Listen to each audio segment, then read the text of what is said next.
ಸಡಗರ ಸಂಭ್ರಮ ಹೊಸತನ ತರುವಂಥ ಹಬ್ಬವೇ ಅದು ಯುಗಾದಿ ಹಬ್ಬ. ನಮಸ್ಕಾರ ವೀಕ್ಷಕರೆಲ್ಲರಿಗೂ ನಮ್ಮ ಚಾನೆಲ್ಗೆ ಸ್ವಾಗತ. ಇವತ್ತು ನಾನು ಯುಗಾದಿ ಹಬ್ಬದ ಮಹತ್ವ ಜೊತೆಗೆ ಯುಗಾದಿ ಹಬ್ಬವನ್ನು ಯಾವ ರೀತಿ ಆಚರಣೆ ಮಾಡಬೇಕು ಅನ್ನೋದ್ರ ಬಗ್ಗೆ ಇಲ್ಲಿ ತಿಳಿಸ್ಕೊಡ್ತಾ ಇದ್ದೀನಿ. ಯುಗಾದಿ ಹಬ್ಬ ಅಂದರೆ ಎಲ್ಲರ ಮನೆಯಲ್ಲೂ ಕೂಡ ಸಡಗರ ಸಂಭ್ರಮ ಮನೆ ಮಾಡಿರುತ್ತೆ. ಈ ಸಲ ಯುಗಾದಿ ಹಬ್ಬವು ಬಹಳ ವಿಶೇಷತೆಯನ್ನು ತಂದಿದೆ. ನೀವು ಸರಿಯಾದ ಕ್ರಮದಲ್ಲಿ ಯುಗಾದಿ ಹಬ್ಬವನ್ನು ಆಚರಣೆ ಮಾಡಿದ್ರೆ ನೀವು ಮುಟ್ಟಿದ್ದೆಲ್ಲ ಚಿನ್ನ ಆಗುತ್ತೆ. ಅಷ್ಟೊಂದು ಅದೃಷ್ಟಗಳನ್ನೆಲ್ಲವನ್ನು ಹೊತ್ಕೊಂಡು ಈ ಸಲ ಯುಗಾದಿ ಹಬ್ಬ ಬರ್ತಾ ಇದೆ.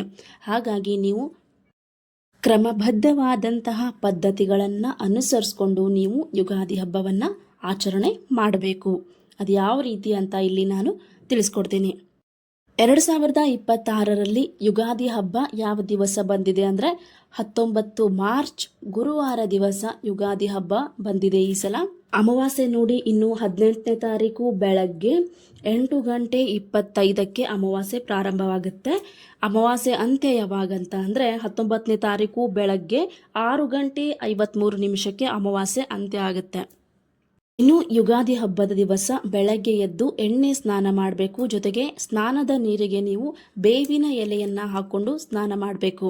ಬೇವಿನ ಎಲೆಯನ್ನು ಯಾಕೆ ಸ್ನಾನದ ನೀರಿನಲ್ಲಿ ಹಾಕ್ಕೊಂಡು ಸ್ನಾನ ಮಾಡಬೇಕಂದ್ರೆ ನಮ್ಮಲ್ಲಿರುವ ನಕಾರಾತ್ಮಕ ಶಕ್ತಿಯನ್ನು ತೆಗೆಯುವ ಸಲುವಾಗಿ ಬೇವಿನ ಎಲೆಯನ್ನು ಸ್ನಾನದ ನೀರಿಗೆ ಹಾಕ್ಕೊಂಡು ಸ್ನಾನ ಮಾಡಬೇಕು.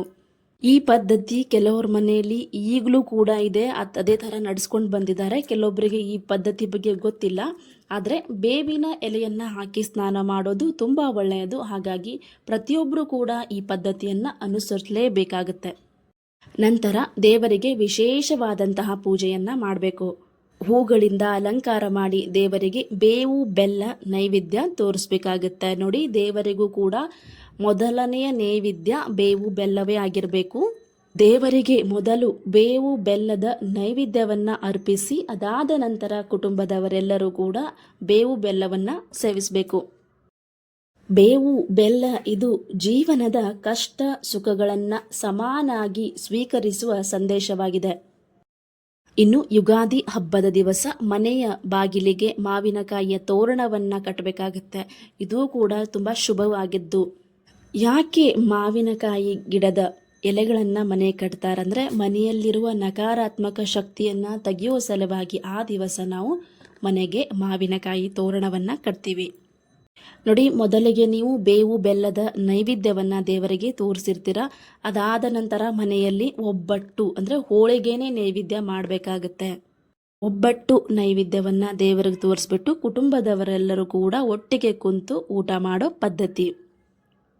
ಇನ್ನು ಸಾಧ್ಯವಾದರೆ ಆ ದಿವಸ ರತ್ನ ಪಕ್ಷಿಯನ್ನು ನೋಡೋದಕ್ಕೆ ಪ್ರಯತ್ನ ಪಡಿ. ನೋಡಿ, ಸಾಮಾನ್ಯವಾಗಿ ರತ್ನ ಪಕ್ಷಿ ಇದು ಹಳ್ಳಿಗಳಲ್ಲಿ ಹೊಲ ಗದ್ದೆಗಳಲ್ಲಿ ಕಾಣಿಸುವಂಥದ್ದು. ಸಿಟಿಯಲ್ಲಿ ಅಷ್ಟಾಗಿ ಕಂಡುಬರೋದಿಲ್ಲ.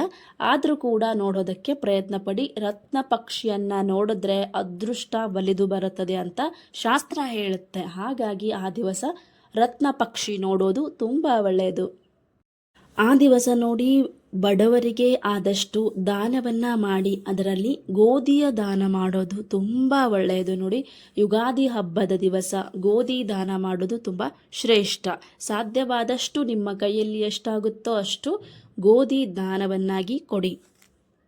ಇನ್ನು ಯುಗಾದಿ ಹಬ್ಬದ ದಿವಸ 3:30 ಮುಹೂರ್ತ ಇರುತ್ತೆ. ಆ ದಿವಸ ಜಮೀನು ಬಂಗಾರ ಬೆಳ್ಳಿ ಖರೀದಿ ಮಾಡೋದು ತುಂಬ ಒಳ್ಳೆಯದು. ಯುಗಾದಿ ಹಬ್ಬ ಅಂದರೆ ಇದು ಬರೀ ಹಬ್ಬ ಅಲ್ಲ, ನಮಗೆ ಒಂದು ಹೊಸ ವರ್ಷ ಪ್ರಾರಂಭ ಕೂಡ ಆಗುತ್ತೆ. ನಮ್ಮ ಹೊಸ ವರ್ಷ ನೋಡಿ ಯುಗಾದಿ ಹಬ್ಬದಿಂದ ಪ್ರಾರಂಭ ಆಗುತ್ತೆ. ಹಾಗಾಗಿ ಹೊಸ ವರ್ಷ ದಿನ ದೇವಸ್ಥಾನಕ್ಕೆ ಹೋಗಿ ದೇವರ ಆಶೀರ್ವಾದ ಪಡೆದುಕೊಳ್ಳೋದು ಅಷ್ಟೇ ಮುಖ್ಯ ಆಗಿರುತ್ತೆ. ಹೊಸ ವರ್ಷ ದಿನ ದೇವರ ಆಶೀರ್ವಾದ ತಗೊಳ್ಳೋದು ತುಂಬ ಒಳ್ಳೆಯದು. ನೋಡಿ, ಹೊಸ ವರ್ಷ ಪ್ರಾರಂಭ ಆಗ್ತಾ ಇದೆ. ಬರೀ ಮಾತಲ್ಲಿ ಹೇಳೋ ಹಾಗೆ ಇದ್ರೆ ನಂಬೋಕ್ಕಾಗಲ್ಲ. ನೋಡಿ, ಪ್ರತಿ ಗಿಡ ಮರಗಳು ಕೂಡ ಹೇಳುತ್ತೆ ಹೊಸದಾಗಿ ಬೆಳೆಯುತ್ತೆ. ನೋಡಿ, ನೀವು ಹಳೆ ಎಲೆಗಳೆಲ್ಲವೂ ಕೂಡ ಉದುರೋಗಿ ಹೊಸ ಚಿಗುರನ್ನು, ಪ್ರತಿಯೊಂದು ಗಿಡ ಹೊಸ ಚಿಗುರನ್ನು ಬಿಡುತ್ತೆ. ಹಾಗಾಗಿನೇ ಹೊಸ ವರ್ಷ ಪ್ರಾರಂಭ ಅಂತ ಯುಗಾದಿ ಹಬ್ಬಕ್ಕೆ ಕರೆಯುತ್ತಾರೆ. ಇದಕ್ಕೆ ಪ್ರಕೃತಿನೇ ಸಾಕ್ಷಿಯಾಗಿದೆ. ಹೊಸತನ ತರುವಂಥ ಹಬ್ಬವೇ ಅದು ಯುಗಾದಿ ಹಬ್ಬ. ನೋಡಿದ್ರಲ್ಲ ವೀಕ್ಷಕರೇ, ನಾನು ಯುಗಾದಿ ಹಬ್ಬದ ಮಹತ್ವ, ಇನ್ನು ಯುಗಾದಿ ಹಬ್ಬವನ್ನು ಯಾವ ರೀತಿ ಆಚರಣೆ ಮಾಡಬೇಕನ್ನೋದ್ರ ಬಗ್ಗೆ ಇಲ್ಲಿ ತಿಳಿಸ್ಕೊಟ್ಟಿದ್ದೀನಿ. ಈ ವಿಡಿಯೋ ನಿಮಗೆ ಇಷ್ಟ ಆದರೆ ಖಂಡಿತವಾಗ್ಲೂ ನಮ್ಮ ಚಾನಲ್ಗೆ ಲೈಕ್ ಮತ್ತು ಸಬ್ಸ್ಕ್ರೈಬ್ ಮಾಡೋದನ್ನು ಮರಿಬೇಡಿ. ಇದೇ ತರಹ ಇನ್ನೊಂದು ಉಪಯುಕ್ತವಾದ ಮಾಹಿತಿಯೊಂದಿಗೆ ಸಿಗುತ್ತೇನೆ. ಅಲ್ಲಿಯವರೆಗೂ ನಮಸ್ಕಾರ. ಸಮಸ್ತ ನಾಡಿನ ಜನತೆಗೆ ಯುಗಾದಿ ಹಬ್ಬದ ಹಾರ್ದಿಕ ಶುಭಾಶಯಗಳು. ಈ ಯುಗಾದಿ ಹಬ್ಬ ಎಲ್ಲರ ಬಾಳಿನಲ್ಲಿ ಹೊಸ ಹರುಷ ತರಲಿ ಅಂತ ಕೇಳ್ಕೊಳ್ತೀನಿ ದೇವರ ಹತ್ರ. ಧನ್ಯವಾದಗಳು.